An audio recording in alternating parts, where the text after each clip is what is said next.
Okay, Brittany. Dave. Should I say your full name that I know? Yeah? That I know Yeah. as.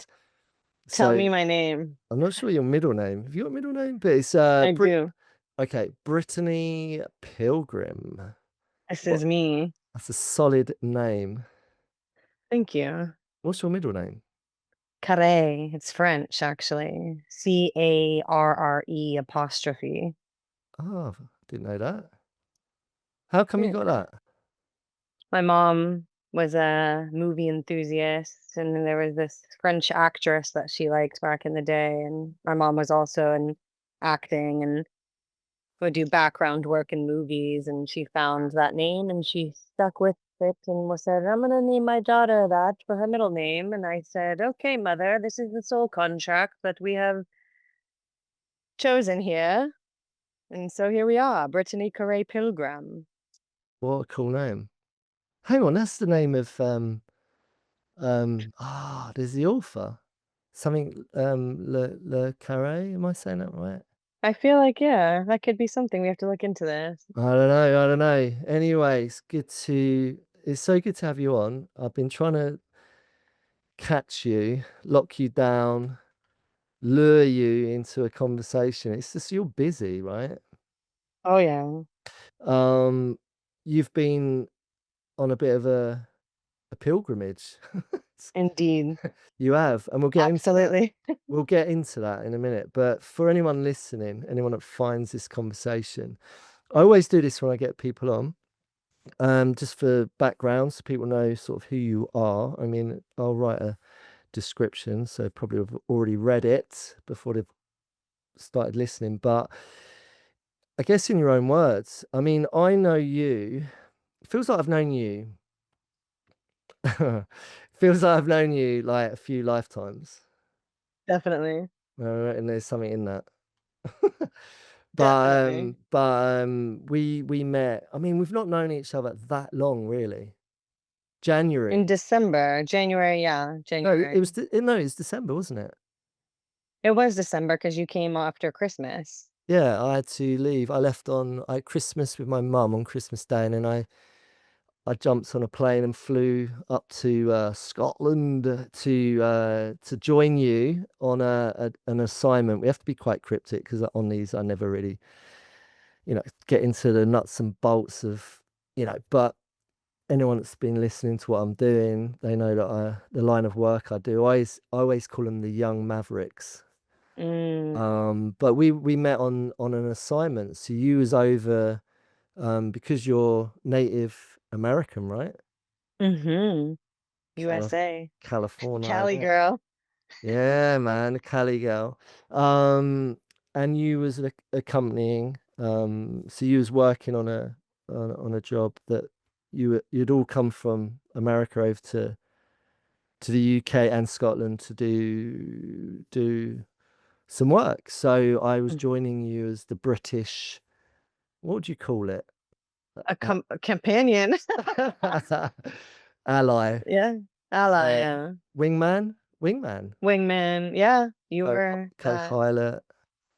Yeah. All of the above. So that was in December, and we hadn't met before. I didn't know you.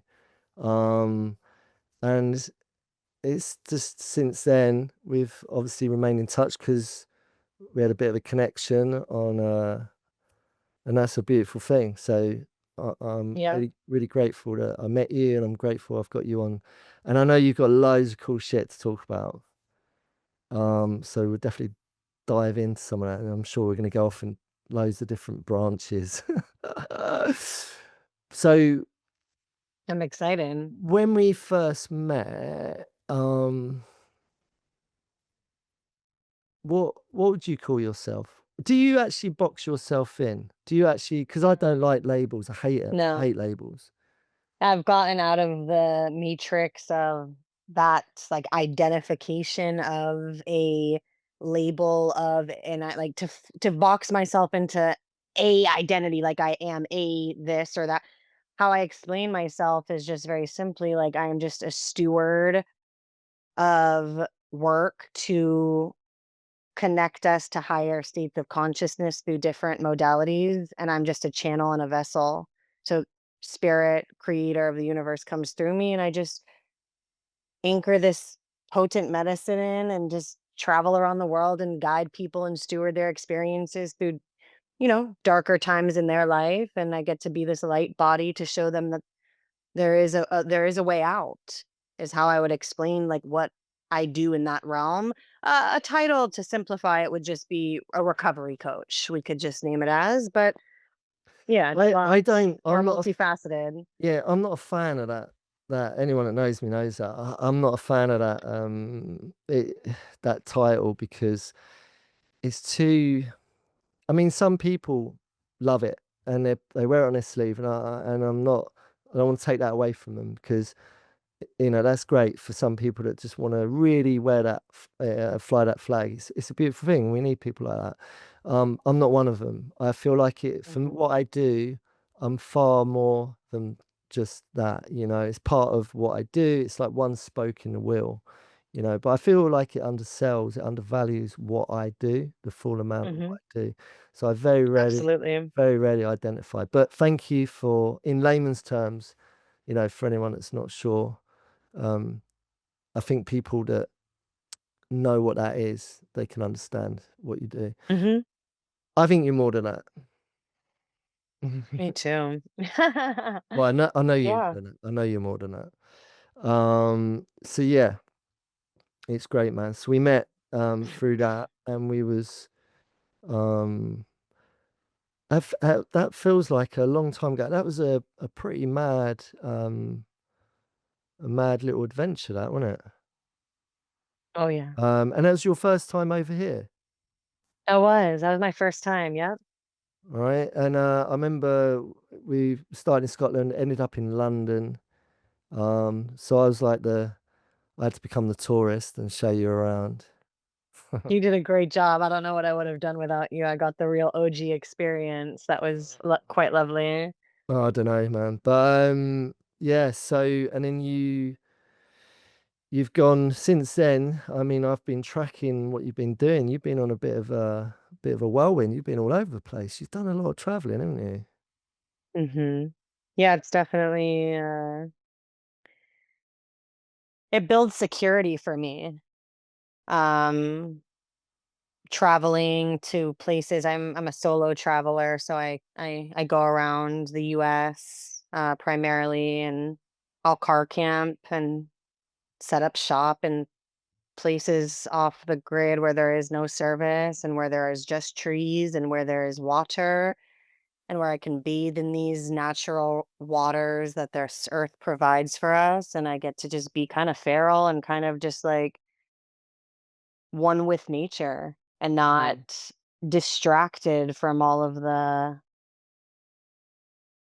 um, you know, distractions that we have, like technology and social media and constantly needing to, like, as humans, I think, like, interface with other humans and feel, of course we need community, most definitely, but there's something to be said about, like, being in that solitude journey out in nature and Mhm. with the land and really connecting with the land. And yeah, I've been kind of on a little ecocentric pilgrimage, I like to call it. So it's been quite lovely all over the Pacific Northwest. I went to a few different islands in Hawaii and Mm. Colorado, and just some such beautiful, potent mountain towns all through Colorado and then up to the Pacific Northwest and Washington and Cape Flattery. And there's just so much medicine in these trees here, such ancient wisdom that, yeah, I get to connect with on my own, with myself and with source. What do you think of the London trees? See, London has a different frequency. No, but there's definitely some, I like the history. I like how old and how long it's been there before the Americas. Like, there's something to be said about that for sure. Yeah, I love the land of the Americas though, man. It's beautiful, beautiful, beautiful landscape. It's incredible. I need to see more of it. I've only seen a fraction of it. Um, So I want to, if it's like you, right, B, Come through.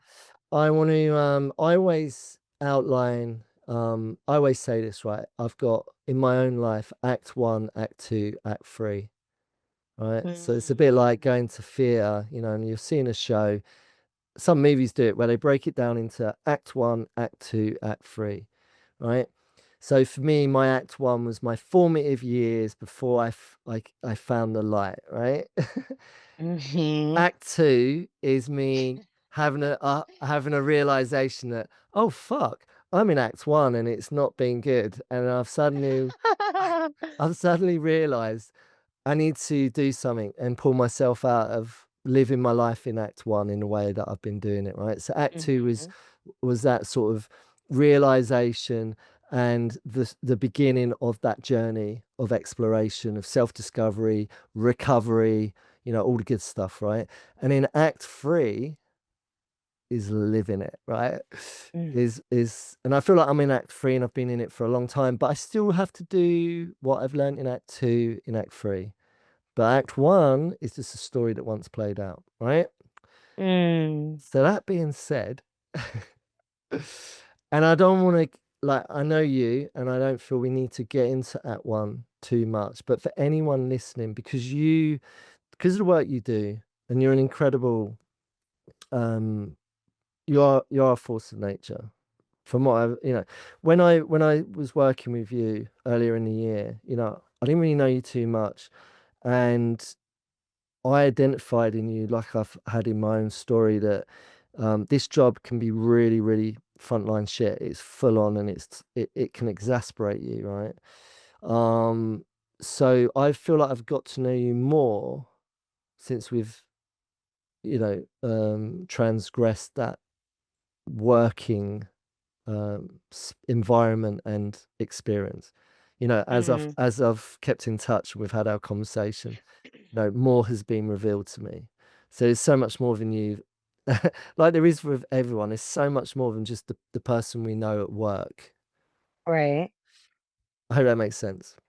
Absolutely. Yeah. So, I don't feel that you need to deep dive into the Act One stuff, but just to give people a little bit of a flavor and a taste of, why have you ended up in the space working and being that conduit, as you put it, I think, or, the channel to help capture people's um, imagination and inspire people to join you in Act Two, Act Three, to live their own, Mm. to rewrite their own Act Three.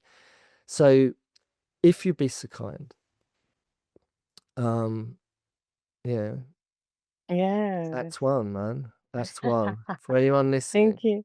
Yeah, thank you so much, Dave. You're incredible. Yeah, I'm so grateful to be here today. I'll just I grew up in I had a very dysfunctional, disjointed and disconnected natural rhythmic style of how I will be raising my children when I have them one day.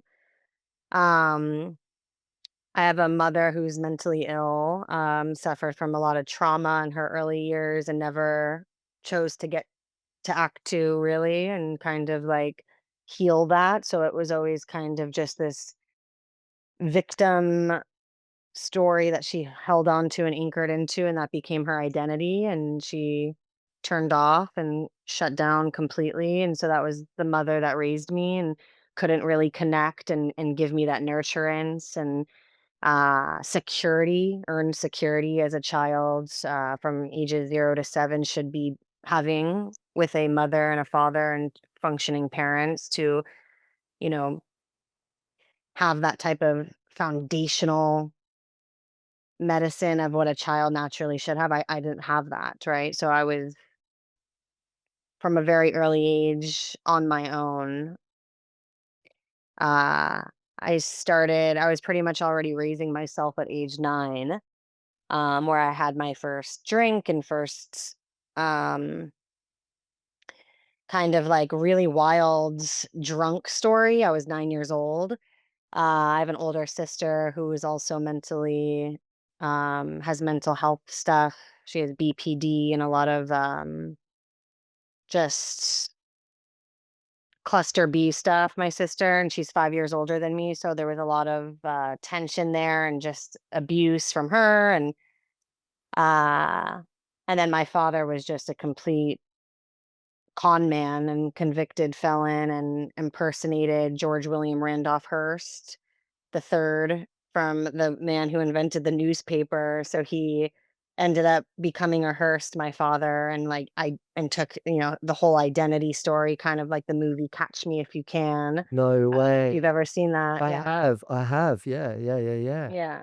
My god. Um, so he has quite the story and also a lot of mental illness there. And so just saw a lot. I was very parentified, uh, and very like enmeshed with the chaos around me, and as a young, very sensitive yet intuitive and fiery wild child who really like knew what she wanted and like saw you clearly, um and came into this life as that soul, this like very old soul, and like knew what was happening, but like Mm. was just, embedded in this type of dynamic. And so I was raised by a single mother. Father was never in the picture.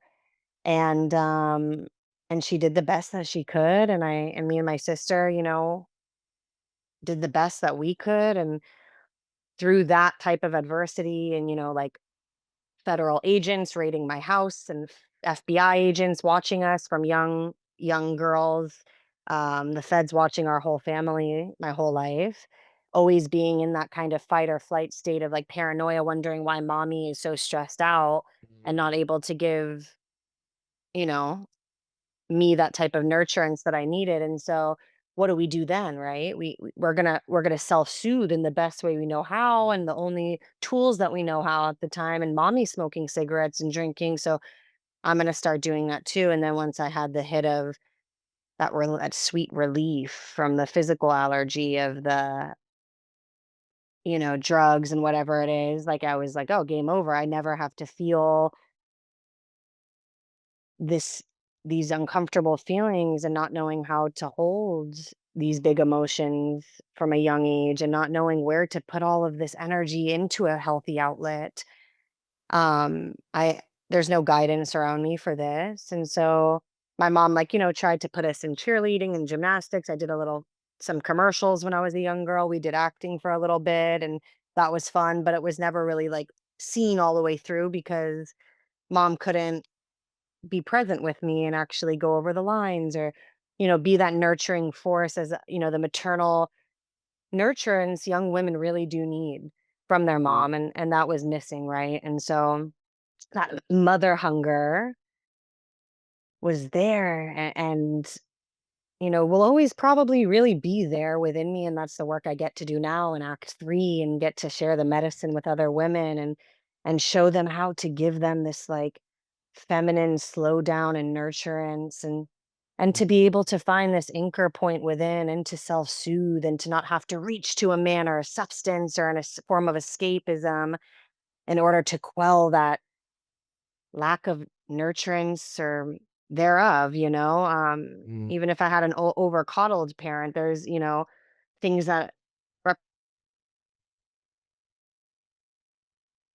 Your sound was, oh, yeah. your sound cut out momentarily then. I don't know if that was gonna Uh-oh. that's picked up or not. Anyway, this is live and direct, people. Right, yeah, continue. Keep going, keep going. Yeah, and so I eventually got in my, around like 16 years old, I got physically dependent on heroin through a boyfriend that was a drug dealer. And from that point, it just rippled out. I dropped out of high school when I was 15, and I became a sex worker to survive, and stay addicted, and in that type of just like low vibrational, feeding the hungry ghost realm, as I like to call it. Yeah, And yeah, I yeah. And at 21, I was homeless already by that point. Um, a lot happened in between then. Underage partying with celebrities. I grew up in LA. I was in the Hollywood scene at a young age and was doing very inappropriate things with very older people who are very well known, and endured a lot of sexual trauma and a lot of abuse and a lot of drugs, and just kind of got wrapped up into this cyclone of out of control unmanageability and complete lost, teenage rebellion, and just lost and not knowing how and where to guide all of this, right? Mm. Um, and so I got incarcerated at 22, thank you God, and I got sober and in jail, and it was the best thing that ever happened for me, and Can I just, for anyone listening, you know how you said thank you God for that, right? Now, some people would be like, why would you say that? Right? yeah. So I know why you said it. And Mhm. I'm not insulting anyone's intelligence who might not understand why you said that. But can you explain? Yeah, yeah, I was there were the best simplest way to explain it was that I was the I'm trying to change the language because 'cause I'm not really connected to the disease model any longer at this No, time in no, my no. life. But I'm with you on that. I'm with you on. yeah, I'm gonna use language that pertains to Condition? the condition, the malady, um, yeah, the condition I had, yeah, the condition the condition I was in when I got incarcerated was I was in the abuse cycle with a man, and I couldn't get out of that because I was under, honestly, duress by Mm, a partner I was with at the time, and controlled, and being physically abused, and drugs were being used as a way to control me at that time. And I was so lost, and there was no foundation of who I even was that had ever even been built to even know how to get back to like a normal stasis. yeah. And so when jail came, it was very big and very scary, but it was something that like shook me to the core enough to Mm. awaken that level of bottom and that level of fear. Metaphorically speaking, it's like a big bitch slap round the face, Totally. times a trillion. I can only imagine, you know? And it was like, I thought, like, if you see me, people, you will never maybe be able to see me, or maybe you do look me up. I'm a little blonde, blue eyes, little like 5'5" girl. And you would look at me, and people see me today, and, hearing my story. And when I do share and, certain centers that I go to, rehabs, and sharing my story, and like they laugh and they're like, you? I know, It's like, right?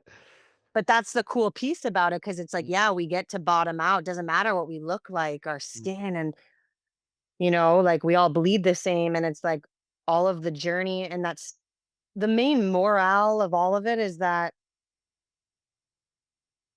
I was so far disconnected from my true essence that was never really even taught to me from the beginning of how to even know what my true essence was. mm. And that's where we get sucked into the wrong crowds when we're, suggestible. Mm. And that was me, and I know there's a lot of women who are these beautiful light bodies and don't know how to even carry their light as young women in general, and they're confused, and they get sucked into a vortex of a boyfriend, or a relationship, or a stint of drinking, or whatever their experience is. And it's everyone has their own bottom to get to, in order that suffering has to be like so great, and that big shattering, that like volcanic fucking earthquake, whatever you want to like analogy wise, like something has to shake you enough to the core to finally like wake up and want to reach for something different. Yeah, yeah, yeah, yeah. So that's like the best way to explain what jail was for me. That was really beautiful, poetic even, Briz, Britters. Britas. So thank you for sharing that because I know, I mean, you can talk about it now as like oh, this was act one, this is what happened. But in all seriousness, like you said it, at the time, it must have been, I can't imagine, right? Because I've never been Well, it's also incarcerated. like people are like, how I could never get there. And it's like not that far away than you think. With when we're constantly eroding and discounting our true intuition and our true bodies Mm, and our sovereignty and like who we are, like it doesn't even matter about the substance that you're using. It could be a state of mind. And the more we stay in that level of consciousness, health issues occur. People get cancer, like the body does keep score. And so you might, it's a state of consciousness, it's a level of decay, right? It's like instead of evolving and growing into some other version of ourselves, if we constantly stay in that like comfortable place and we're constantly just like, oh, well, this is just easy. I'll just stay here and, watch my Netflix and yeah. continue the cycle. It's like, well, we're dying even there too. It's like we're not connected to anything greater than Mm. the material realm. Yeah, I love the word you use, decay, because to me, I think when I think of decay, it's like a plant or a vegetable that's just decaying in the garden because it's not had any light, it hasn't had any nutrients, no sunlight, no rain, no, it's just decaying. And you put it so well. I love that. It's a beautiful way of putting it because I really relate, that's how I felt, I was just like Mm. rotting away disconnected from what I needed, and Yeah. we do need that something to come in and really shake us up and literally force us to change it. So And what were you everyone's different. Some uh, health people get health issues. I just happened to yeah. go to jail. That was just my level of wake up. Well, it served you well. And Huh. so you end up in there, right? Was that like the starting point of act two? Do you feel like you started to did you go in there and sort of, I don't know, see the light and go, ah, right, okay, I now know what I need to do. Because you must have been in a place of reflection, contemplation. You got a lot of time in there where you're just forced to be with yourself. Although you're in a fucking community of madness, I can only imagine. Um, there's got to be a lot of alone time. You must have felt quite alone in there and isolated, right? Yes, it was quite isolating, quite alone and chaotic. And it was almost so much chaos in my face that the chaos that I had been putting myself through for so long finally was like being matched in this way where I like in four corners where I couldn't get out of it. And it was just so confronting and in my face that the only thing I could do was go inward. Yeah. Yeah, yeah, yeah. And so like as I went inward, I got to see the parts actually be able to be like cleared off of the actual physical drugs because obviously we have to get cleared and abstinent first to even like breathe into like any type of recollection of what the fuck's really happening when we're in that state. So did you manage to, because it don't matter if you're in or out, you're in that institution, if you want drugs, you'll get them, right? So do you feel like you made a conscious decision, go, right, I need to clean up right now. I need to, That's what it was. Yeah, I made a conscious decision where I was even still getting high in there when I got in there originally because there was access to drugs and it was like all of it was just animalistic, like crazy lower world, underworld energy that I had been living in was really like mirrored back to me now and the energy of the other women in there and everyone was just in this like survival mentality and all of this like the underground creepy crawly like oh my God. people and humans were there just like rah and like I was like oh my god like here it is man and so like let me get high one more time and see how that turns out and I got high and it was an awful experience and I picked up a big book, man. Oh, really? And I just picked up a big book and I just started reading it, and I picked So, up a Bible, and okay. So anyone listening doesn't know what a big book is. Big book is it's like the Holy Grail of AA. the Holy Grail. Yeah, yeah. Well put. Okay. And a Bible, right? Mhm. So you use armed, one in each hand. I picked up those 2 books and I didn't know what was happening, and I was in, like, definitely, like, a drug-induced psychosis coming off and withdrawing from all of the substances that were Yeah, yeah. in my body, and I started reading, and I started praying, and I started going to church in there, and I started meditating, and I started crying and feeling all of it, man. Because this is, I mean, I've heard it so many times said, there's so many people that end up in an institution of sorts and they turn to, spirituality starts to be part of the story because it goes two ways, right? You either get incarcerated and you're still in a prison of your mind, Of your mind, right? and I feel like my experience of finding something greater than myself, spirituality, me connecting to my spiritual essence, my true nature and connecting to that. Um, it's really hard not to come out of the prison of your mind when you do that because your mind starts to open up, and you start to access something really beautiful. That's my experience. I don't know if I anyone just listening has had that, but that's my experience, and that sounds like that's what your experience was. absolutely. Yeah, because it's the exact thing you're saying. It's like we create this prison in our mind. So it's almost like was a blessing for me to actually be in a real incarcerated prison of my actual physical self, to like I needed that, like a padded door to like lock me in, to like strip away all of it from me. But really it's a state of mind. Like I can still be fully in the most beautiful place in the world, and this has been my experience, in the most beautiful place in the world, looking at the most beautiful coastline, and I can be completely shut off from the spirit of the light. And that's a choice. So it's a choice to want to be open to be able to reveal more light in this vessel.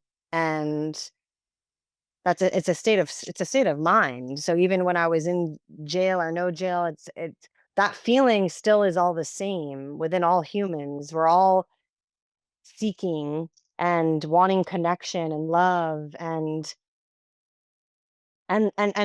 figuring out what that light is for each of us, and we're all finding it in different ways, and Mm. through the adversity it really is what made me into like the woman I am today. Like if it wasn't for that adversity, my capacity might look different, Yeah, but yeah. now it makes me into this like versatile, adaptable species of human where I can go to like anywhere in the world, the hood, the ghetto, the Ritz Carlton or Majorca, wherever I want to in the world, and kind of blend into this way. And now show people that we're all really the same. It doesn't matter what we look like on the outside, what we own, what we have, what material it is. Like we can all be lonely and in despair, and we can all find light in just different avenues and different Yeah, ways. yeah.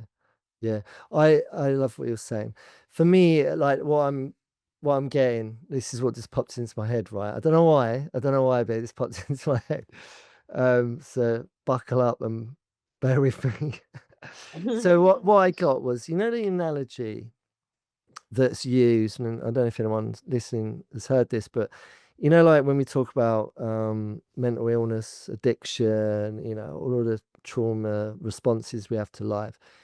They say it's like being on a Titanic, and it doesn't matter where you sit on the Titanic, it's going down, right? Hmm. And it's like Yes. that to me is like addiction and mental illness and trying to just figure out, like, if only I could just sit over here, I'll be okay. But the bottom line is it's going down, man. The Titanic is going down. So don't matter where you sit. And to me, finding a solution, a proper solution, not just changing seats with this false sense that I've got the solution. You know, oh, if I can just do this, this will fix me. For me, finding the proper solution was like, I don't know why I just thought it's like, it was like a helicopter. I don't know if, was there helicopters back then when the Titanic was going down? I don't know, but Ew. let's pretend they were, right? It was like a helicopter coming down and one of them ladders being thrown over, and I just grab onto it Mhm. and I start climbing up the ladder and I get in the helicopter and I'm looking at the Titanic going down. And as it goes down, I'm like, I'm in safety. I know I'm safe, and I'm away. You know, I'm moving away from it, and that just popped into my head. That That is the most beautiful analogy. Thank you for that. Yeah, because that's yeah, exactly it. yeah, that's kind of what it is when you find the solution. So I feel like you're describing that you're moving into your act two in that container of the blessing of being incarcerated. Your Seeing helicopter. that it my helicopter came and I see now I study Kabbalah, and in Kabbalah, they say it's for me. It's not happening to me anymore. It's happening for me. And then you get to a level and a state of the endless light of the creator called the neshama. And when you enter the neshama state, it can go through you now. The light can go through you, and there's more capacity with your vessel for things to move through you. It's not happening to me anymore, that mentality. And oh, this is, I'm in it because it happened to me. No, and then we switch to ruach, which is for me. Yeah, It's happening for me. yeah. Yeah. So it's kind of like um another way of putting it, and this is how I interpret what you're saying, because I understand, although I have not studied what you've just said, is I'm going from victim mode Uh-huh. and Yes. self-pity and oh, this is just like fucking bullshit. This is such an inconvenience. Poor me, like fuck, it's me versus the world. The world's fucking me over here. I didn't sign up to this. I didn't ask to be Yeah. born. It's all of that. And in that state, it's the obsessive compulsive need for comfort. When we're in that state, because we're in that victim state, like you're explaining like that, that's why we drink, that's why we act out sexually, that's why we reach on for something to give us that instant gratification to Yeah. get out of that discomfort. So that's how I call addiction. I call addiction, it's obsessive compulsive comfort seeking is my definition of I love addiction. that. I love that. Say that again for anyone listening. Addiction, my definition of addiction is obsessive compulsive comfort seeking. I love that. Yeah. I don't really like that. Yeah. Okay, nice one. I'm gonna use that. That's the state though. That's the state. It's happening victim to me, to me, to me. And then we move into the awareness and the state of like, I guess that would be the grabbing onto the ladder of the helicopter. Yeah. Like in that state, it's like, okay, now like we could start to kind of climb and be like, okay, Yeah, this whole experience happened for me. How can I help another person with this experience? absolutely, absolutely. And the happening for me is like the gift part. It's a gift. It's change of perception. It's like I'm no longer a victim of my circumstance, and I have a part to play in this. And my part needs to turn into, instead of like I can't, you know, I can't and I won't. It's like I can and I will, Mm, and I'm going to take accountability for what's going on, and I'm going to start to take some positive actions, change the fucking outcome, man. yes. And it's a gift, Yes. and it's a gift. What's happened to me is a gift. It's for me so Amen. that I can activate change. And have more of a capacity in our vessels for light to come in through us to help other people. I mean, that's what heal like the planet, connect. To change this planet, we first have to go inward to ourselves. We have to look within and we have to access this level of consciousness where it's not happening to me anymore, it's happening for me. And when we can access that, which is there's a multitude of different ways to access that through doing different therapies, through 12 step, through plant medicines, through ceremony, through however you want to get to that realization that it's happening for me mentality, then we can start having more light come through us to help Oh others. yeah, right. I'm getting excited now because you've just listed off a load of stuff, and I want to go into some of it. This is why we got on and why we get on because over many conversations when we were on that assignment, it was a testing time, and it was it's full on frontline shit. Yeah, You're it was intense. working with a lot of elements, and I feel like even if you're not on your A game, when you're collaborating with people, it's really comforting to know you've got a wingman or a wing woman or whatever you want to call it. So it's good to collaborate with people. I do it all the time. I can't do everything on my own. So I think over many conversations, I knew that you was connected. You use the word light a lot, right? Now I know what you mean by that. To anyone listening, Mm. to anyone listening, what is your how do you see that? Like you use the term light. How do you see it? So to me, in the practices that I work with, I don't believe there is I don't not believe, but there's light and then there's restricted light. So we all come onto this earth as a soul cluster of light, and we all get to go through these soul contracts and these adversities and this whole incarnation in order to continue to find that light. And what that light may look like for you is either being on the mountain side of somewhere so beautiful that you either planned or didn't plan to go to. And there's nothing in that scene being on the side of that mountain, looking down at that beautiful reservoir or lake or whatever it is that you just feel like that full connection to seeing that. And you can almost cry because it's so beautiful. Have you ever experienced that, Dave, where you've been somewhere and you're just in like full connection and you're almost about to cry because it's just so fucking beautiful looking at that view?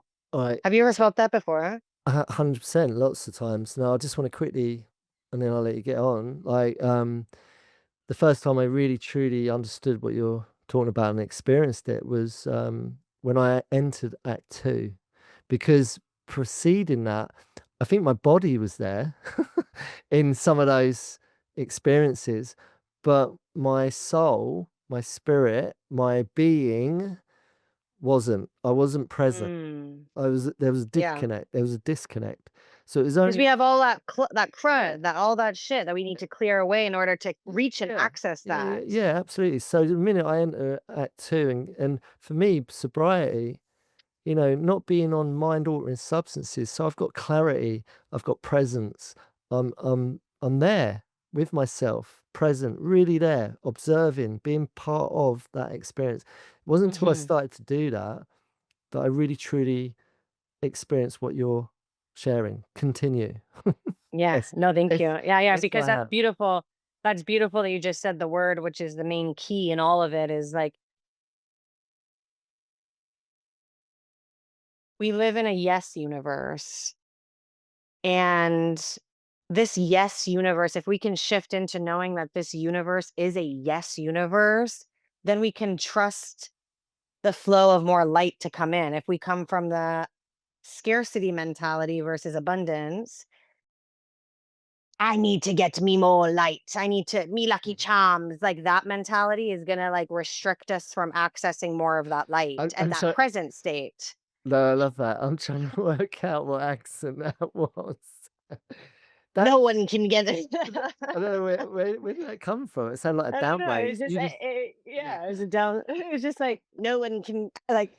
It was just like this scare. Like it's a scarcity accent. I guess it's this kind of I like love it. I love it. It's perfect. It's this quite part. apt. It's like no one will get me lucky charms. Like it's all mine. Like and that mentality is what like is corrupting. Is corruption. That is what is corrupting us from Mm, too much overconsumption, wanting to take from each other rather than having this reciprocity field of give and take, and not just with other humans, but with this planet. yeah, And yeah. so to explain the light is presence, I guess. Mm. The more present we can be in these bodies and these vessels and these in this carnation, then we can actually access and believe that more light is to be had rather than restricting all of this light that we can have access to. Because I'm a walking testament of this light. It is accessible, people. It is possible and it feels Mm. beautiful. And there's nothing you have to do really to be in this light presence and to know that it's always accessible. Yeah. Yeah, yeah. It's like plugging in the Christmas tree. There it is. Do you know what I mean? Beautiful. Yes. Yeah. It's that. It's like, it's tuning in or plugging in. You gotta plug in, you gotta tune in, you gotta literally light this shit up. You Light got it up, baby. you gotta plug in. And That's how I see it, and that's how I feel about it. So I love what you're saying. I knew we was gonna get into some really cool, deep, cosmic shit because, well, I just knew we would. But for anyone listening, it's not for everyone. Not everyone sees it the way we see it, and it's perspective. But I always like to try and make it really, Digestible. yeah, and sort of, relatable. So it's like in layman's terms, right? So people, in layman's terms, have you got your Christmas tree plugged in to Hmm. light you up, or deep down, I think it's a knowing, right? It's an innate, primal knowing, right? Of I knew that I couldn't quite access it. I knew there was something that I wasn't quite tapping into. I knew that, in Act One, I just knew that there was more. I think you shared it early on. You as a young person, I really relate, really relate. There's a lot of similarities in what you were sharing. From a very young age, I felt like I was dialed into some sort of sense of splendor and awe and wonder. I knew there was something really magical about this life and my participation in it. But then life happened to me, and my authentic sense of self disconnected. And I went a little bit um, off on a different path for a few years, lost, medicating.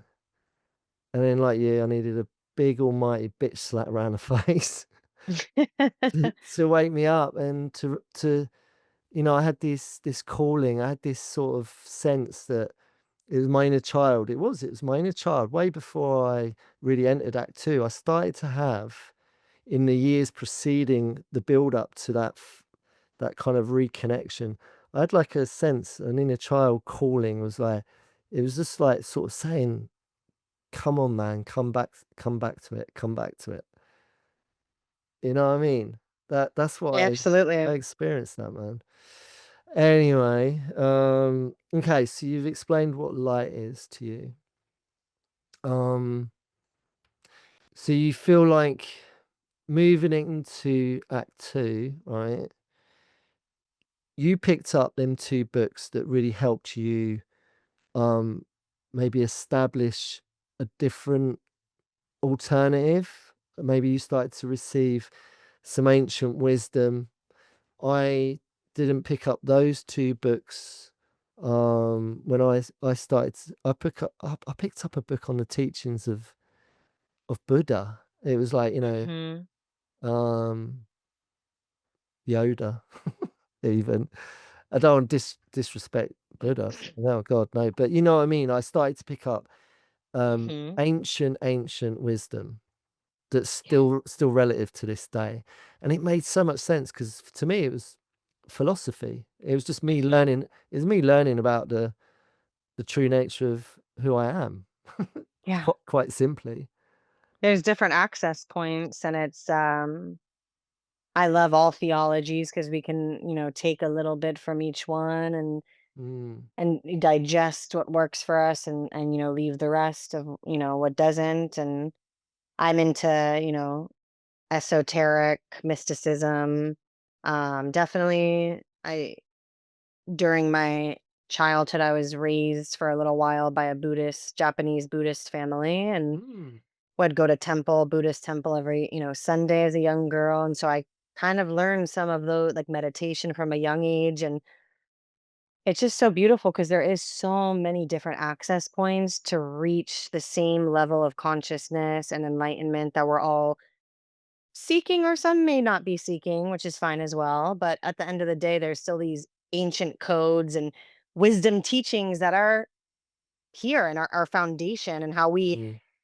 work in a society and through, connection, Mm. through connection points. And it's like learning from them. So, yeah, like we can also access a lot of this light through just sitting in meditation or breath work in whatever forms.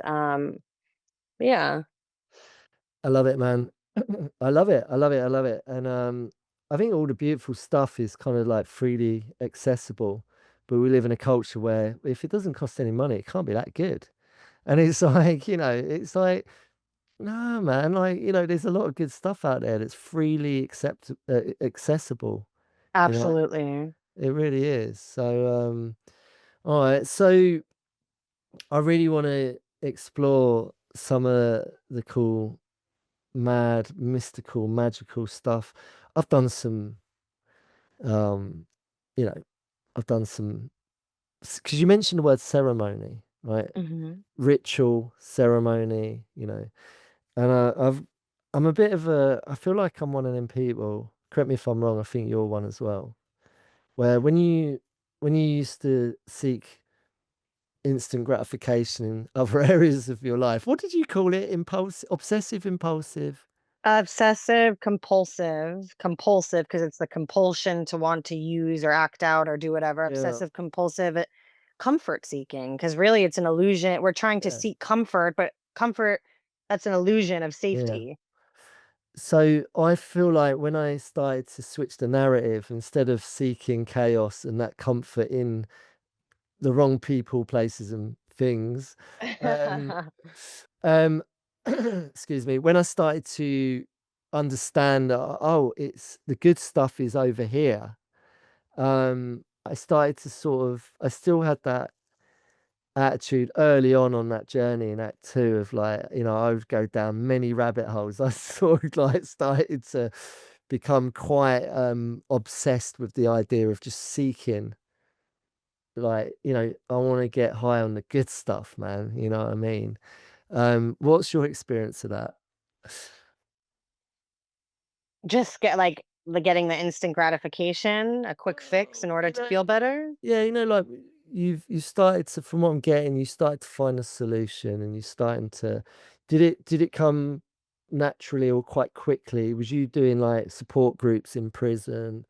Yeah. I Uh, mean, even outside of prison, I got really invested in, I did 12 step for many years. I've done every 12 mm, step fellowship there is. And so I got to experience the medicine and the beautiful accountability model of, 12 step, and adult children of dysfunctional families was a program that I really mm. indebted my soul into and did the 12 steps with. And It's a great foundation. I really believe that it's a really good foundation to do it's a that. great foundation, yeah. So I got to, get a foundation built through that model of the 12-step model, and then I got to, start living my life, Yeah.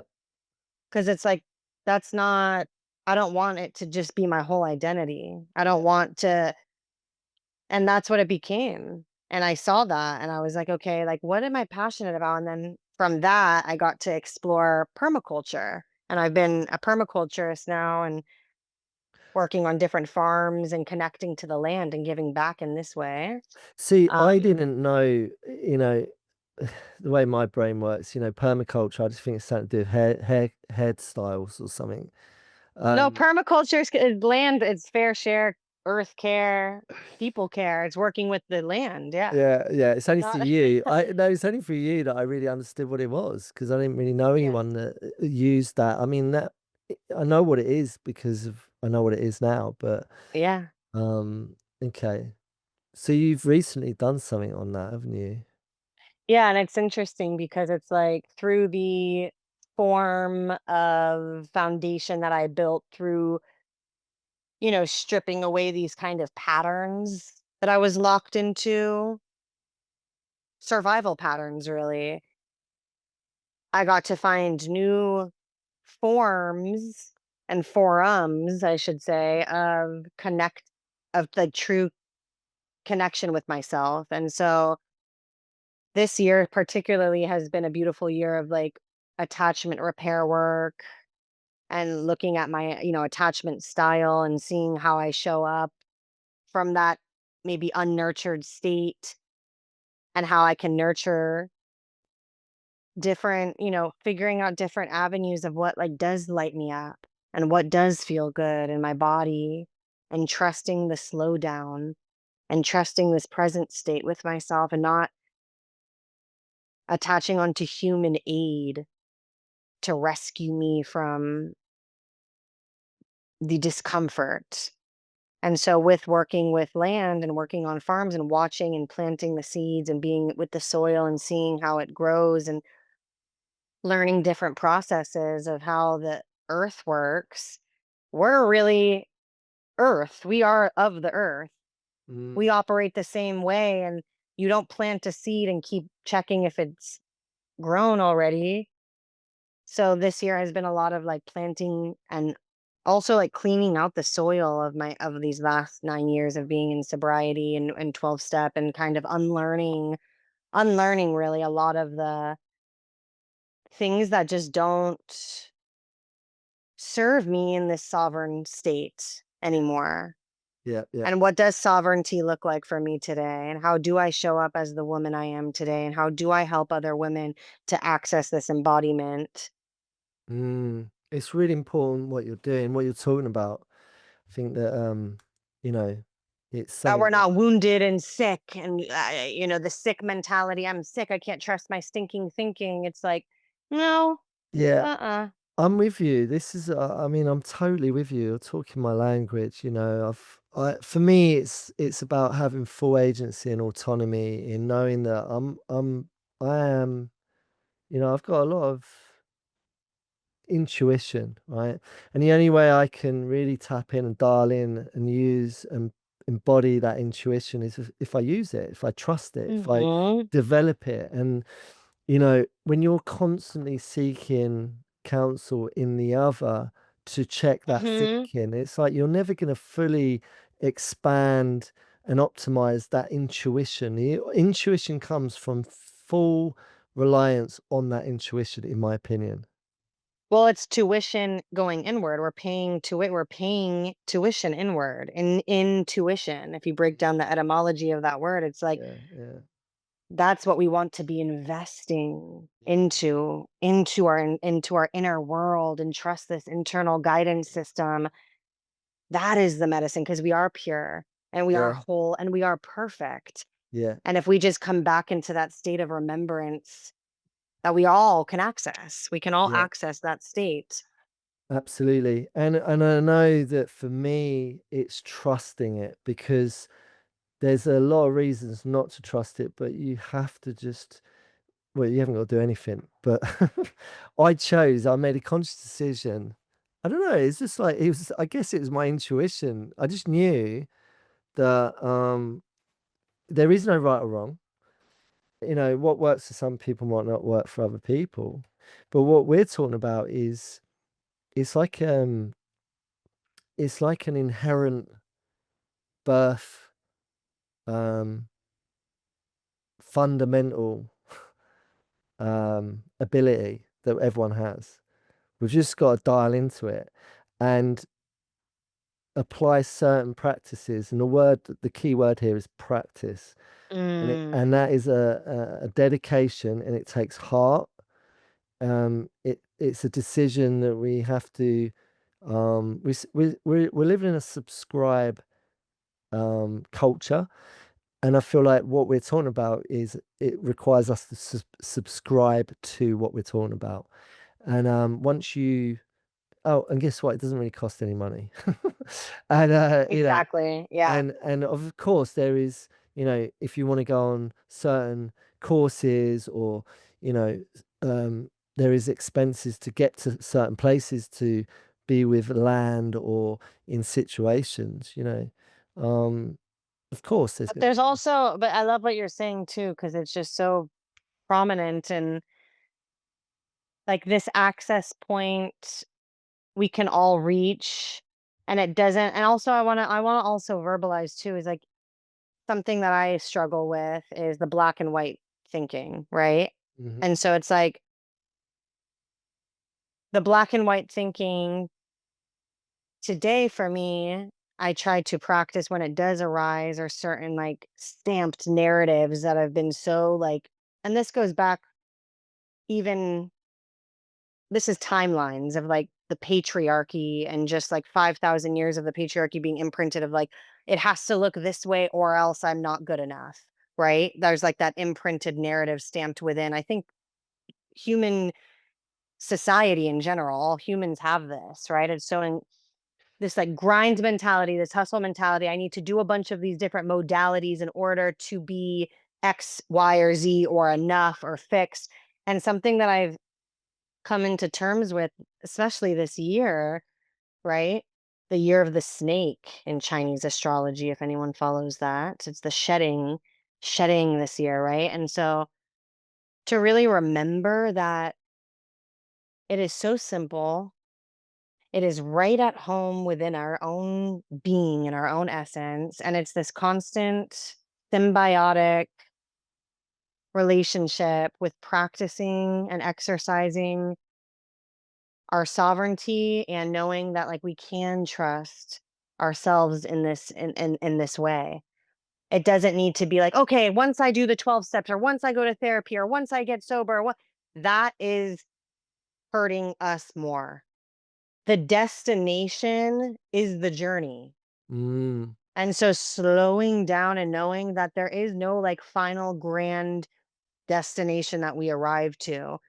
And we said this even before we started hitting record today on this podcast here, but this cyclical mm, circle spiral of life. And to practice this, like medicine, it's like some days we're going to feel good, some days we're not going to feel so good. And it's like instead of it being like, I don't feel good, my whole day is fucked now, and I'm just going to go fuck off.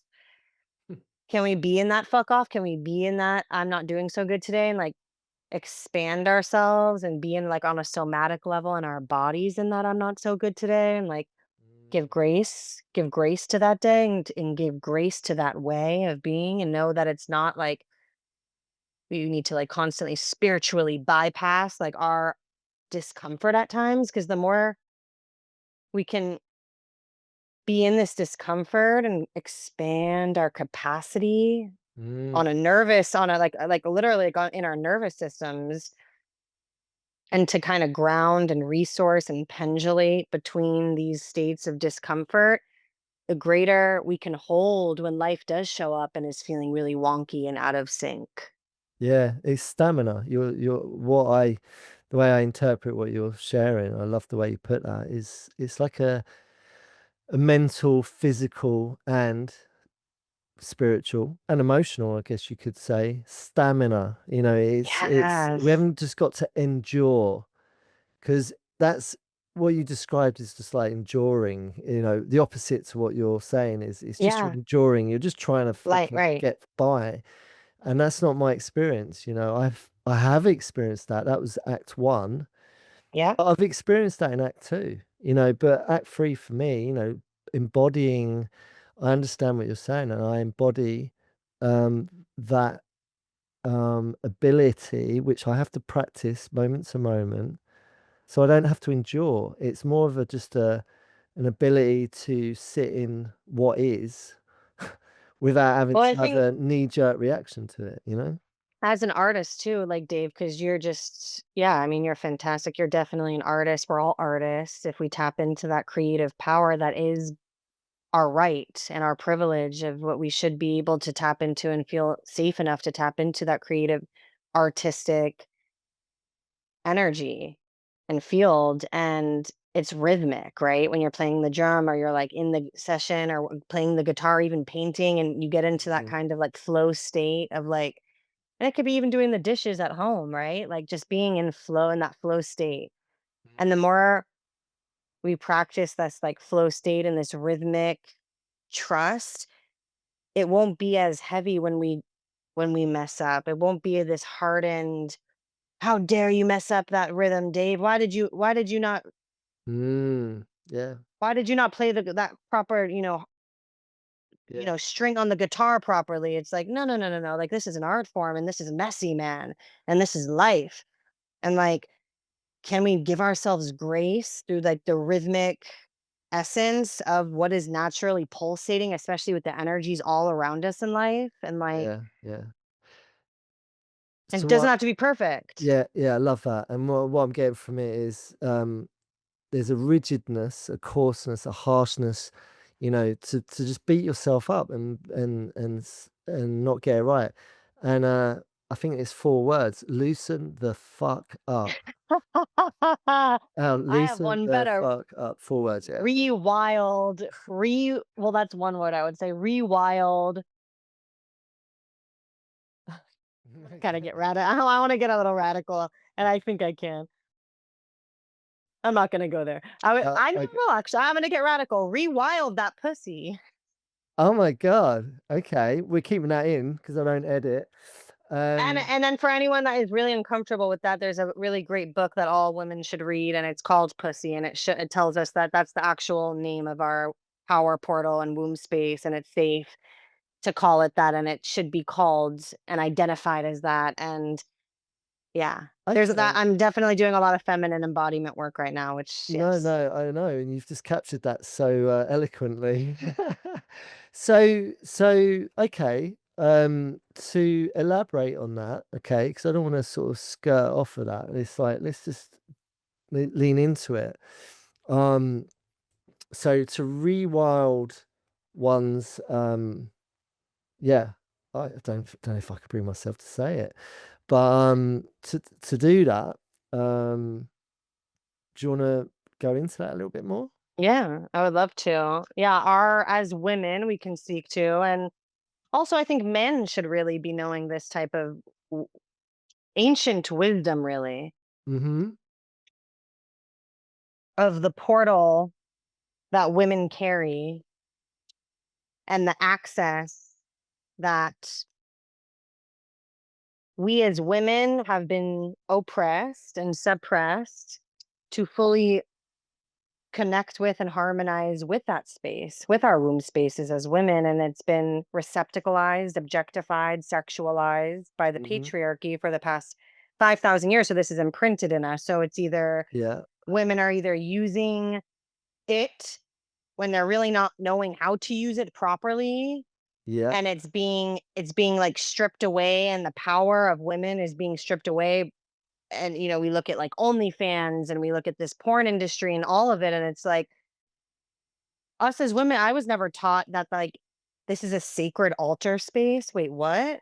Yeah. Yeah. Yeah. Yeah. And there's actual like, and Napoleon Hill talks about it in Think and Grow Rich, that like when using this space, the womb space, the root space, the sacral properly, we can really create so much magic as women, and we can harmonize with men and give men actual, you guys can get more work done if you know how to soften and trust and make us as women feel safe to fully be in our wild, cyclical, rhythmic bodies that shift every 21 days. We're on a cycle as women.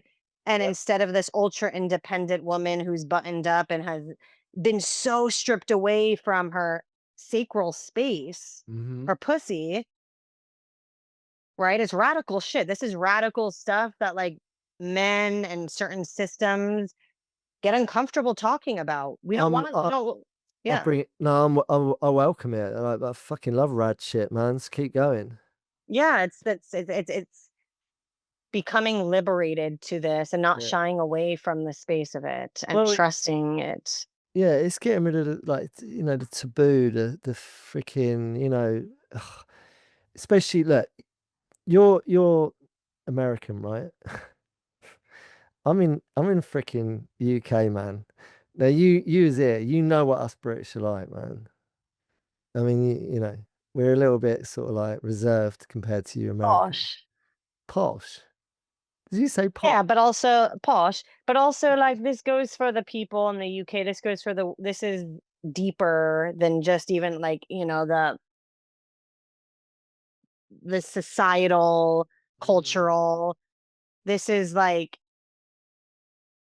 this is like ancient codes that all different traditions have revered and honored for so long. Yeah, yeah, This portal space, yeah. and doing a lot of relationship work and being in, even 12 step around relationship work and over consumption of, sex or objectifying myself in the past, just to kind of full circle come back to this like spiral moment in time of being like, wait, I was not using it correctly. I wasn't honoring her. I wasn't slowing down and being one with my Mhm. body in this way to alchemize and be able to like use this for power rather than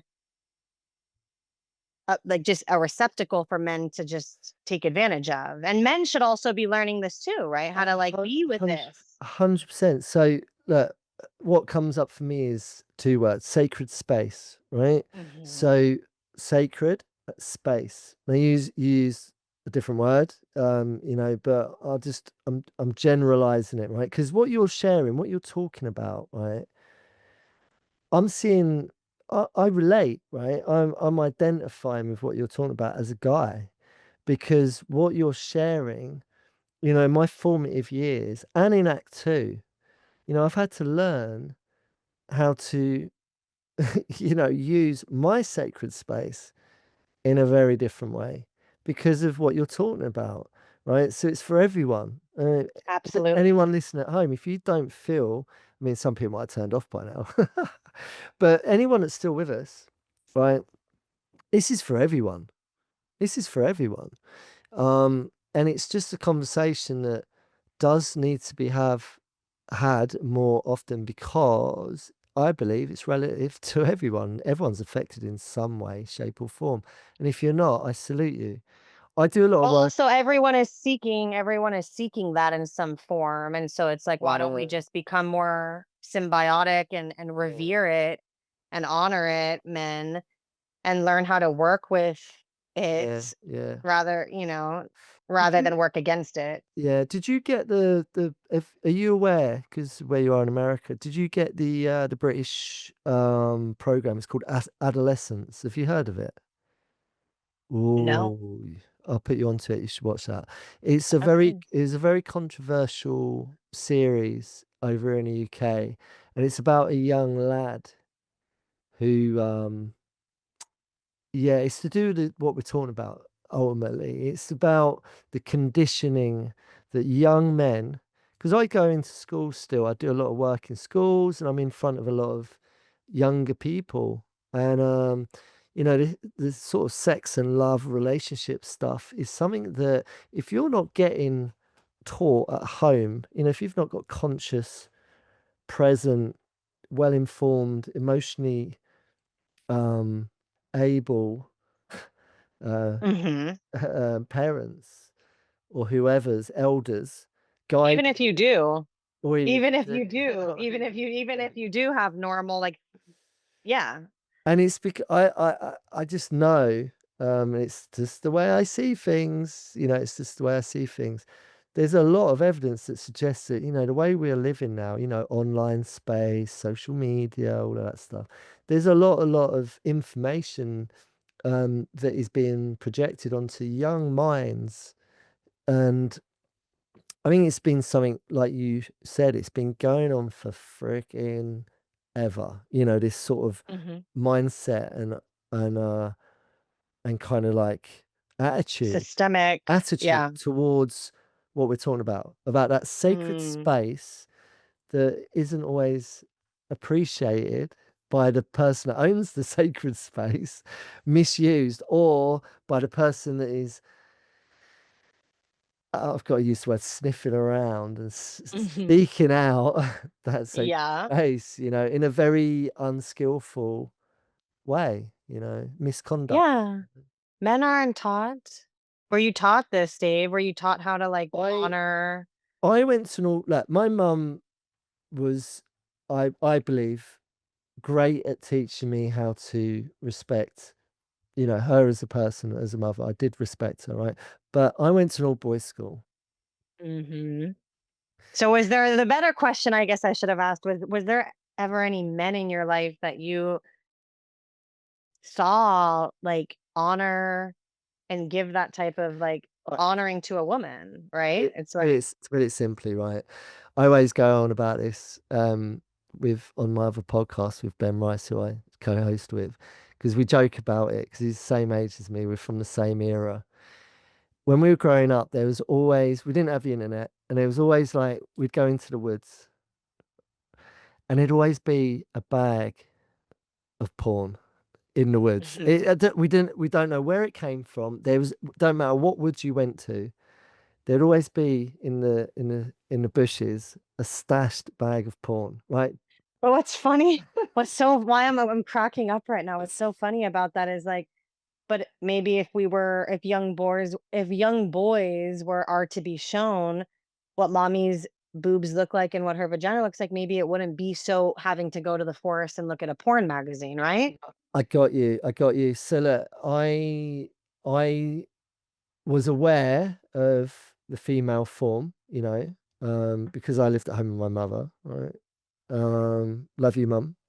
Um, and but ultimately, I gravitated towards. I was searching. I think this is what we can. I'm not going to say we can all. I can only speak for myself, but I'm going to presume that other people do it as well. Seeking for, curious. I'm curious, right? Hmm. I'm intrigued. Now we know the power of intrigue. Oh, potent, potent drug, Hmm. right? The Oh power of yeah. intrigue gets you in a lot of trouble.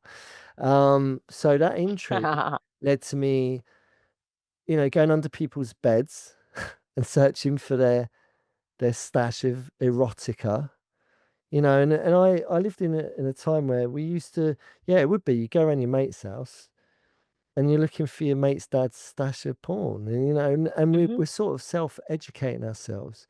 Uh-huh. And that's just something Exactly. that was part of our growing up. That was just there. And I don't really feel like I had a proper formal education on it. Does that land with the parents? Does it land with the school, with the education? School, I mean, I went to an all boys school. Well, at the Mm. age of 11, I'm in an all boys school and I've got some robotic teacher trying to teach Mhm. a load of boys that are working, and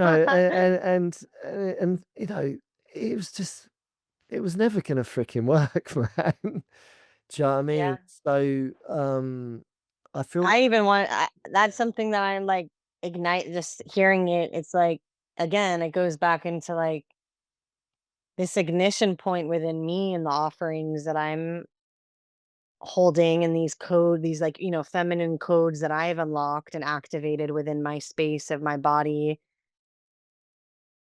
It's like education. We should like the education of how to work with the land and with our body should be being taught in elementary school. We agree. should be 1,000% be taught how to connect with our body's wisdom.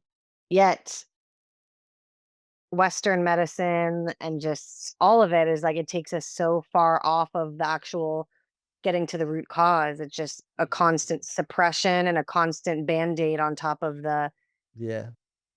wound or the not even wound, but the expression, the Mm. thing that really wants to be expressed.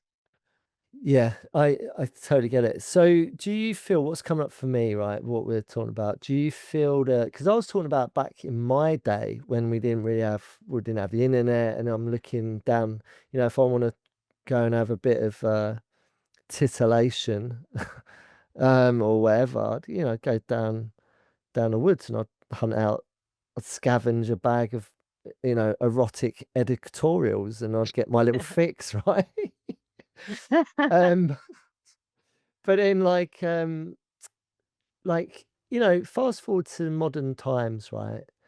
And you got like, I'm just gonna pick a name out of the air, like Billy, right? Billy's in his bedroom, right? And any mums listening, any parents, doesn't have to be a mum, dad's listening. right? Imagine if you've got, let's just say you have got Billy, right? That is the name of your son. And he's, let's say, 9 years old, 10 years old, right? And Billy's got a smartphone, right? Is it possible that Billy is, receiving certain messages, images, content that is to do with what, Absolutely. that's going to affect influence his relationship to what we're talking about?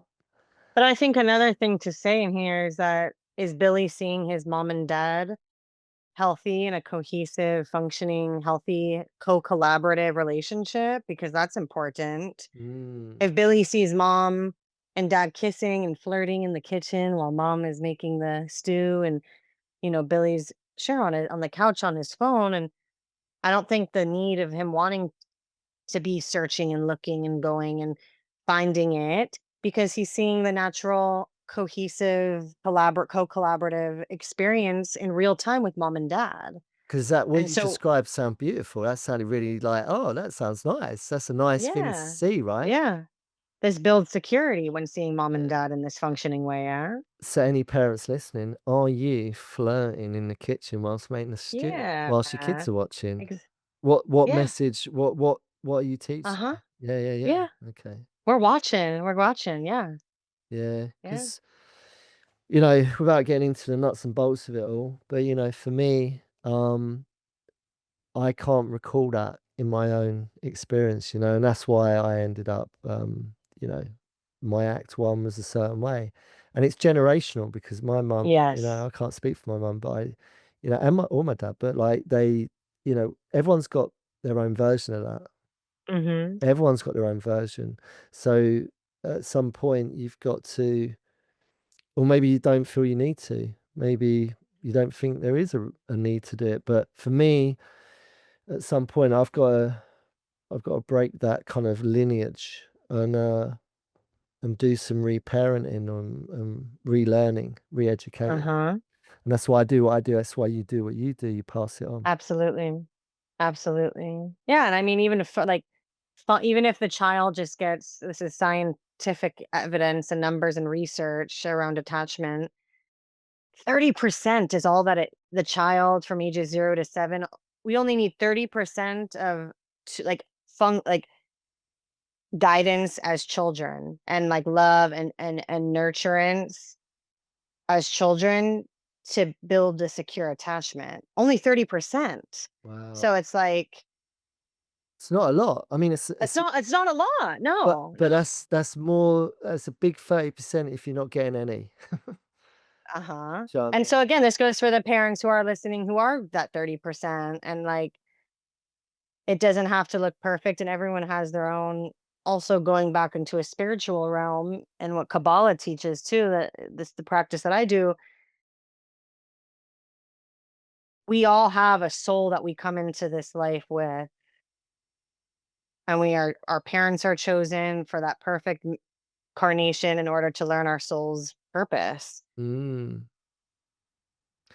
Yeah, I'm a big believer of that. I've spoken about it. Not sure if I've spoke about it on this podcast, but on my other one about the I'm subscribed to that idea. I really do. I like it because it eliminates the victim part. To know that Uh-huh. I chose to come in and have the teachers that I've had Exactly. for me, not just it's happening to me. Yeah. You know, Yes. and the minute you sort of, you don't have to have the evidence that it's real because maybe you'll never know, but it's a nice concept to be open to because it eradicates the victim mode. If you can open up to the concept that maybe I chose to come in to this world with these teachers, these parents, because since I've had that mindset, it's a game changer. It's great. I have such an Yeah. amazing relationship with both my parents. I'm not a victim anymore. And everything's harmonious and beautiful. Yeah. Just because I'm I'm willing to subscribe to a certain ideology. you know? Yeah, and we're regulated in that truth too, and there's been just, like, being in that awareness and that truth, my nervous system is now rewiring really, and I'm able to, like, see that when X person in front of me is acting this way, or, even this weekend, my mom coming over for her 64th birthday, and there was some, natural chaos because that's who mom is, right? And I got to show up in the best way I could this weekend. I'm human, but to see, like, wow, like there was this moment of clarity of like, this is the, this is like, I chose this life and I chose this mom, and she has the mental illness, and like, this is who mom is. And like, this is something I get to learn from when I get, have children and I get to raise my child. How present can I be with my own inner child in order to be present for my real child one day? And to set those boundaries to know mom is a child and I don't have to make her my child today. That's And that's beautiful on realization. Al-Anon. Is it? Is it? That's And a that's on, no, I know that's just me, but I did, oh, of course, there's some of that in there too. Yeah. that's a beautiful realization, man. That's the growth right there. That's the living it, act free. That's act free, embodying it. So look, I feel like we got you act one, we got you act two. You're in act three. You're living it. You're breathing it. You're growing it. You're putting your seeds in the land. Um, your your life today and what you do within it. There's so much in there. I mean, we haven't got enough time. We have, but we haven't, if you know what I mean.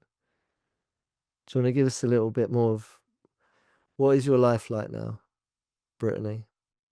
I make a lot of sourdough bread. No, thank you so much. Yeah. I guess the best way to put my act 3 into just kind of like a revised, shortened summary would be, on a daily basis, the main practice I have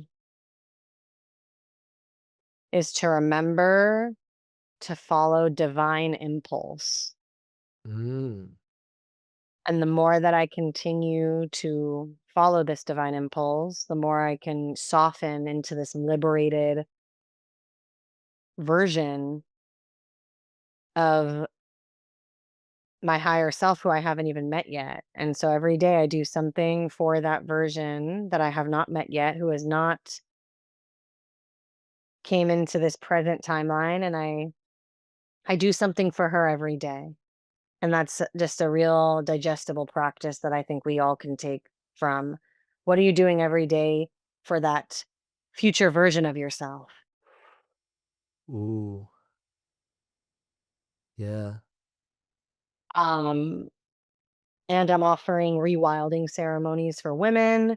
Um, And where, just to interject, where do you, because you're based in California, right? yeah, Near I'm the, based in by the beach in Hermosa Beach in yeah, Los the watch. Angeles.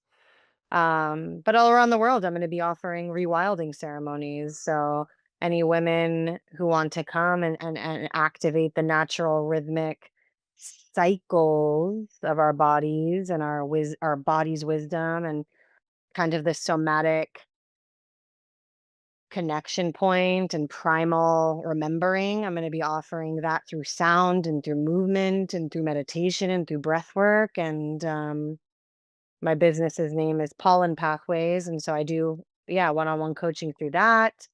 But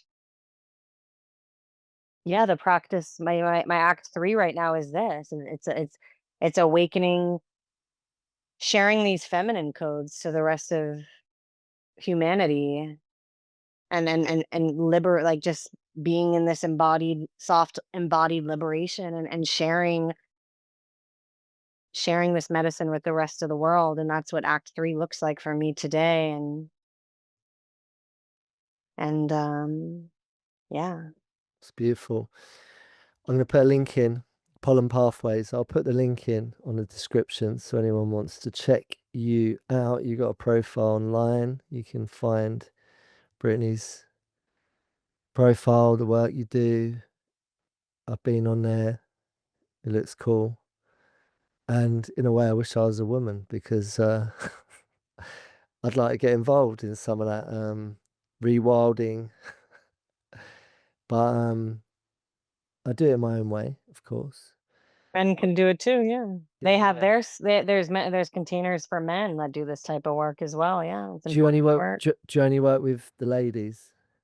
Currently my offerings are only to women, because it just I know myself and I know Mm. my womanhood, and it's the Yeah. medicine I can offer, and for men, there's a lot of great men, and including you, Dave, who offer this connection point or connectors in this grid of life, right? So yeah. Yeah, yeah. Most people that know me know I stick with the dudes, man, because it's just I feel like it's just what I want to do, you know.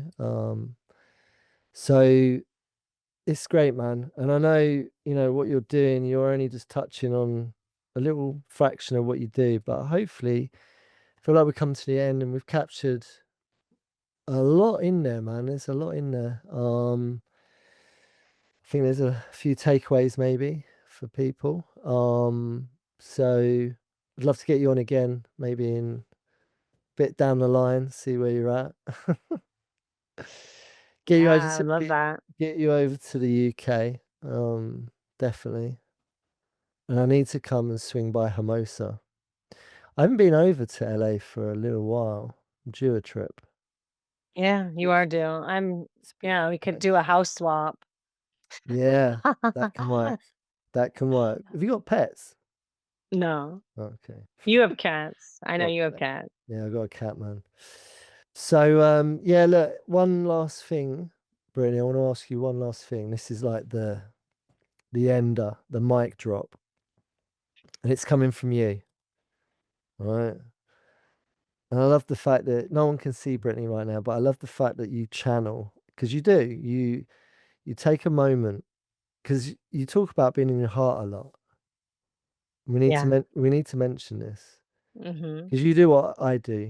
I've got a heart tattooed on the palm of my hand, and I always put that on my heart so I can feel it, so I can connect to it. And you talk about breath work, and there are two things that I feel are so, as you know, so potent to connect your breath and to connect your heart, right? And it's so beautiful when you do that because you're connecting to truth when you do it, right? Mm. Your truth, Mhm. that intuitive space.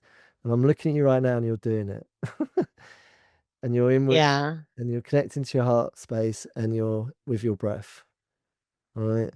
Yeah. And from that space, what if there's one thing that you can share with people who might find this just one thing that you feel you need to share, what would it be?